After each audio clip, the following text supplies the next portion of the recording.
والسلام على نبي الهدى وعلى آله وأصحابه أجمعين. أما بعد مدحدا حزب كلمية مدحدا هير دقمو هير قبل تاgeerayaasha qiimaha badan ee maanta halka isugu soo baxay guddiga campaign-ka dhammaanba waxaan ku salaamayaa salaanta islaamka waxaan leeyahay assalaamu calaykum waraxmatullaahi tacaala wabarakaatuh. maanta waa maalin weyn waa maalintii aynu ku soo gabagabaynaynay ololaheennii doorashada waa maalin idinkuna ah muujiseen taageerayaasha reer kulmiyow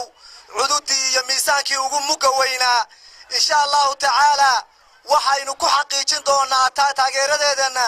codka maalinta 13 November ayaynu ku xaqiijin doonaa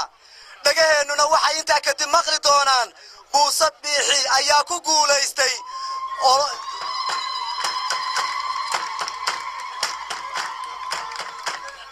hadal badan ayaa maanta ma yaala halkan waxaan ku soo gabagabaynayaa